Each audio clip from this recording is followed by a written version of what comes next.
राष्ट्रीय लोकदल का राष्ट्रीय अध्यक्ष चुने जाने के बाद मुरादाबाद में पहली बार उड़न खटोले से कार्यक्रम स्थल पर पहुंचे राष्ट्रीय लोकदल के राष्ट्रीय अध्यक्ष एवं चौधरी चरण सिंह के पोते जयंत चौधरी का मुरादाबाद राष्ट्रीय लोकदल के कार्यकर्ताओं द्वारा गर्मजोशी के साथ स्वागत किया गया।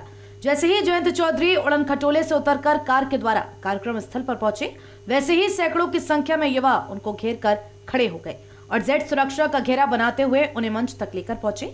मंच पर पहुंचते ही जयंत चौधरी द्वारा सबसे पहले अपने पिता के चित्र पर पुष्प अर्पित किए गए और उसके बाद उन्होंने मंच को साझा करते हुए कार्यक्रम को संबोधित किया।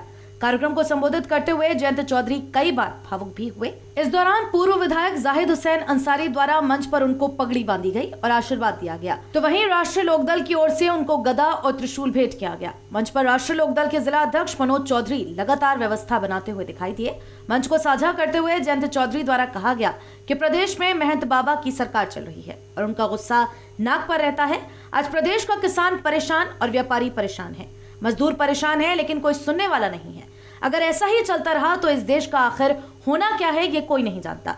अगर किसानों को, मजदूरों को, व्यापारियों को परेशानियों से बचना है या बचाना है तो इस सरकार को हटाना होगा। कई माह से किसान बॉर्डर पर बैठे हैं, लेकिन कोई सुनने वाला नहीं है। आखिर ये गूंगे बहरे लोग कर क्या रहे हैं और क्या करने वाले हैं, यही सोचकर मन कांप उठता है।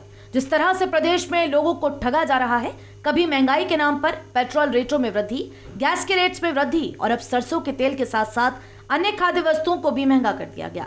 मंच के माध्यम से राष्ट्रीय लोकदल के राष्ट्रीय अध्यक्ष जयंत चौधरी द्वारा कहा गया कि अगर उनकी सरकार बनती है तो प्रदेश में 1 करोड़ युवाओं को नौकरी दी जाएगी। बेटियों को पढ़ाने के लिए ऐसी हब तैयार की जाएगी जिससे हमारी बहन बेटियां आगे बढ़ सकें। कार्यक्रम को संबोधित करते हुए उन्होंने अपने घोषणा पत्र को बताते हुए कहा, मुद्दों की बात करना चाहता, जो मैं मुद्दों की बात कर रहा हूं, कुछ घोषणा हम कर चुके हैं, कुछ मैं आज यहाँ आपके बीच से कुछ करना चाहता हूं। हमारे पुलिसकर्मी तैनात हैं, इनकी बहुत कठिन ड्यूटी रहती है। कोई बात नहीं, हम विपक्ष में हैं तो कभी कभी आमने सामने भी करना पड़ता है, इनसे जूझना भी पड़ता है, लेकिन हमारी लड़ाई वर्दी पहनने वाले हमारे भाइयों और बहनों से नहीं। इनकी तो लाठी भी जेल में मैंने, कोई बात नहीं। और अभी बाबा कहते हैं रोको, बाबा कहते हैं रोको, मत पहुंच लो तो कूद के इनको पार भी करना पड़ता है। लेकिन हमारी लड़ाई इनसे नहीं। कानून व्यवस्था तब सुधरेगी जब इनका मनोबल ऊंचा होगा, जब इनकी कदर होगी। ये सरकार भी इनकी कदर नहीं करती। हमने तय किया है, हम घोषित भी कर चुके हैं कि इन पुलिस कर्मियों की ड्यूटी निर्धारित होगी बॉर्डर स्कीम खत्म कर, क्योंकि यहाँ कांट का नौजवान तैनाती गाजीपुर में घर वालों को देख नहीं सकते, बहुत कठिनाई है। बॉर्डर स्कीम को हम खत्म करेंगे। और नौकरी की बात मैं कह रहा था, नौकरी कैसे होगी कि 22 साल की उम्र कर दी उन्होंने भर्ती में, दूसरे राज्यों में 25 है, 27 है। हम ये भर्ती की उम्र को बढ़ाकर जनरल कैटेगरी के लिए 28 साल तक करेंगे, ताकि इन बच्चों को ज्यादा मौका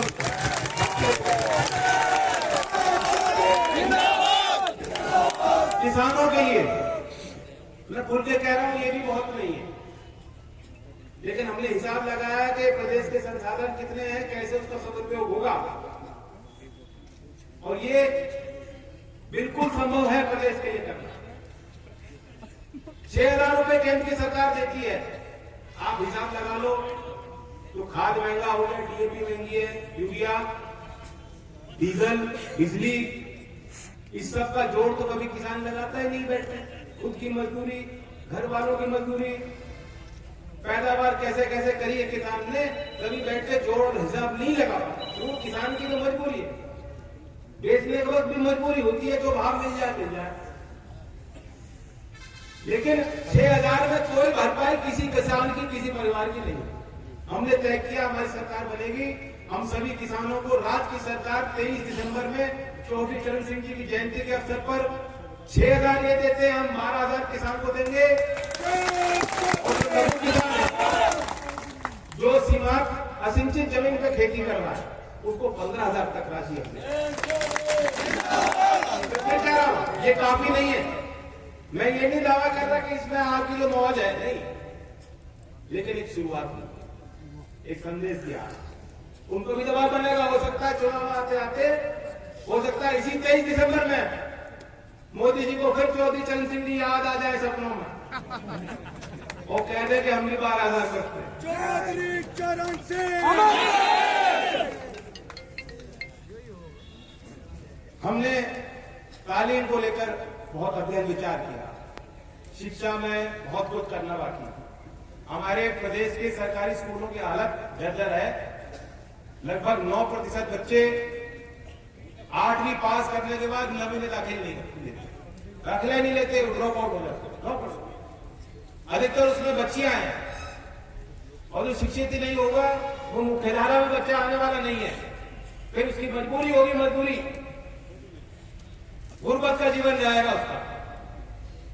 तो इसलिए हमने तय किया है कि सरकारी स्कूल है, क्योंकि हमारे यहाँ के बच्चे वैसे काबिल हैं, मात खाते हैं इंग्लिश में, मात खाते हैं कि कंप्यूटर की उनके पास कोई जानकारी नहीं है, जो आज आधुनिकरण हुआ है समाज में। 2030 तक सभी सरकारी स्कूल में वोकेशनल ट्रेनिंग, इंग्लिश मीडियम पढ़ाई और कंप्यूटर लैब की हम जो है व्यवस्था तैयार करके बच्चों के लिए देंगे।